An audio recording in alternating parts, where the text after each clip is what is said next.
अपनी गतिविधियों को बढ़ाया है, उसे लग रहा है कि वो किसी भी बड़े हमले की प्लानिंग में है। हालांकि ये सब देखकर भारत भी एक्शन मोड में है और भारत ने इन दोनों ही देशों को तगड़ा जवाब देने की पूरी तैयारी कर ली है। क्या है वो तैयारी, उसके बारे में भी आपको बताऊंगा, लेकिन सबसे पहले आपको पाकिस्तान की नापाक साजिशों के बारे में बताता हूं जिसने फिर से युद्ध जैसा माहौल बना दिया है। दरअसल जिस पाकिस्तान की कार सेना ने 1971 में मुक्ति संग्राम के दौरान लाखों लोगों को मौत के घाट उतार दिया था, अब मोहम्मद यूनुस उसी पाकिस्तान के साथ खड़े दिखाई दे रहे हैं। सोचिए, जिस भारत ने बांग्लादेश को पूर्वी पाकिस्तान से स्वतंत्रता दिलाने में मदद की थी, अब यूनुस राज में उसी बांग्लादेश से भारत के खिलाफ बड़े बड़े हमले करने के लिए आतंकी लॉन्च पैड तैयार कराए जा रहे हैं और इसके लिए आतंकी हाफिज सईद ने अपने कमांडर को बांग्लादेश भेजा है ताकि वो जिहाद के बहाने स्थानीय युवाओं को कट्टरपंथी बना सके और उन्हें आतंकवादी ट्रेनिंग दी जा सके। अगर आप आना चाहते हैं आए, या डायरेक्ट सुविधा, क्योंकि इंडिया को डिस्कवर करके तो आप जा नहीं सकते रिवर्स के रास्ते।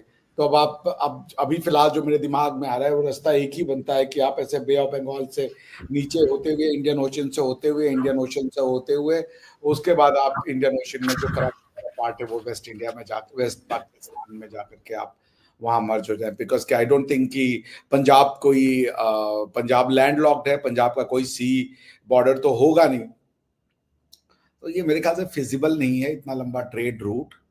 उससे अच्छा वो होता कि वो जो जो सड़क रूट है, इट वुड हैव बीन, आप देख लीजिए कि डायरेक्ट जो सी लिंक है उसका क्या डिस्टेंस है, उसकी जगह अगर वो रेल रूट या रोड कनेक्टिविटी, सरफेस कनेक्टिविटी को वो अगर यूज करते, I think that would have been a better option. But अगर वो करना चाहते तो करें। नहीं सर, अगर बहुत सी चेंजेस इस रीजन में आ रही है, ऐसा नहीं है कि हम ये कह रहे हैं कि अगर बांग्लादेश से पाकिस्तान बात कर रहा है तो भारत। इसको देखते हुए व्हेन आई सी दिस, तो मुझे ये लगता है कि जो इंडियन लीडरशिप है वो ये तैयारियां तो कर रही है, लेकिन इंडिया के अंदर बहुत सारे लोग ऐसे होंगे जो कहते होंगे कि नहीं यार, एक छोटा सा, मैं आपको I was searching this thing, ये आप देखें, ये जो ग्रीन है बांग्लादेश है, ऊपर येलो जो है वो नेपाल है, ऊपर येलो भूटान है, ये सिलीगुड़ी कॉरिडोर, ये छोटा सा, ये 22 किलोमीटर चिकन नेक कहा जाता है। इंडिया जो है यहाँ पे ये कुछ इस इलाके के ऊपर जो है वो they are making some garrison.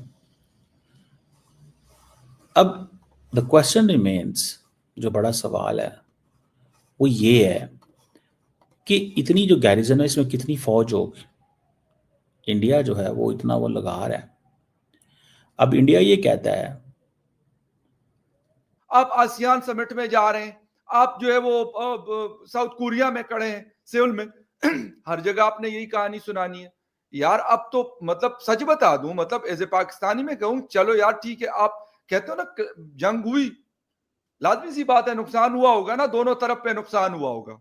ऐसे तो नहीं कि वो बैठे हुए हमें देख रहे होते, हम कहते नहीं नहीं जी हम तो आपके जहाज गिराएंगे, वो कहते नहीं नहीं तुसी गिरा दो यार, हम बाद में फिर देख लेंगे। ऐसा तो नहीं था ना, उनके पास जहाज भी थे, उनके पास हर किस्म के मिसाइल्स भी हैं, उनके पास हमसे बेहतर टेक्नोलॉजीज भी हैं। यार जंग है, बहुत सारी चीजें हो जाती हैं, ये नहीं होता कि आप कहें कि जी ये कैसे हो गया। ये कोई ईरान इजराइल की जंग नहीं थी कि ईरान के पास एयरफोर्स तक नहीं थी, या पाकिस्तान अफगानिस्तान की जंग नहीं थी कि अफगानिस्तान के पास एयरफोर्स नहीं है और अब यहां से ड्रोन भेज दें। दोनों के पास state of the art air force मौजूद है। लेकिन मैंने कहा कि ये मामला तो हमारे और उनके दरमियान है ना, डिस्प्यूट तो हमारे और उनके दरमियान है, मतलब अच्छे भी हम होंगे या बुरे भी हम ही होंगे ना, उन्होंने तो अपना फायदा उठाया। इंडिया अमेरिका ताल्लुकात जो हैं they are going to go up, not now but after some time.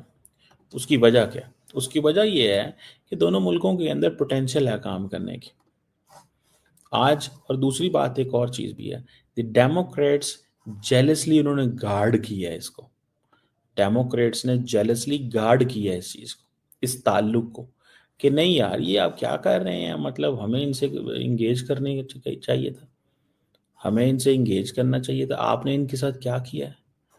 समझ रहे हैं बात का? हमें इनसे इंगेज करना चाहिए था, आपने इनके साथ क्या किया है? तो that is the point which I understand at least, या जो मुझे थोड़ी सी जो है वो समझ आ रही है। और इंडिया की वहाँ पे कनेक्शन जो हैं वो सिस्टम के अंदर मौजूद हैं। जो पुरानी सारी की सारी जो ब्यूरोक्रेसी है, जो पुरानी सारी की सारी जो ब्यूरोक्रेसी है, वो तो इस चीज में लगी। Mutual threat of terror, we are building a long term strategic partnership between Israel and India. दोस्तों, आपको एक बात पता है, आप सोचिए ऑपरेशन सिंदूर पाकिस्तान के खिलाफ था, राइट? और उन्होंने ऑपरेशन बुनियान अल मरसूस वो उन्होंने भारत के खिलाफ। अब जब इजराइल बीच में आया, क्या आपको ऐसा लग रहा है, आप सोचिएगा खुद, and I want you to write in the comments, क्या आपको ऐसा लग रहा है कि Pakistan is actually on the side of Israel? Pakistan फौजी भेज रहा है गाजा। आप ये देखिए ओवरऑल पिक्चर क्या बन रही है। इजराइल इंडिया के साथ डील साइन कर रहा है, इंडिया और यूएस के बीच में डील साइन हो गई है, ये सब कुछ हो गया है, एक डिफेंस फ्रेमवर्क हो गया है, और वहां पे पाकिस्तानियों ने मुंह खोल के पैसे मांग लिए कि, और बोल रहे हैं खुलेआम, अपने लोगों को मानसिक तौर पे पाकिस्तानी तैयार कर रहे हैं, अपने लोगों को मेन स्ट्रीम मीडिया में डाल के, सोशल मीडिया में डाल के कि देखो हमारा सबसे बड़ा काम है हमास को डिसआर्म करना। हमास वो टेरर ग्रुप है जो इजराइल के खिलाफ लड़ रहा है। आज तक ये कह रहे थे कि फिलिस्तीनियों के साथ खड़े हैं पाकिस्तानी।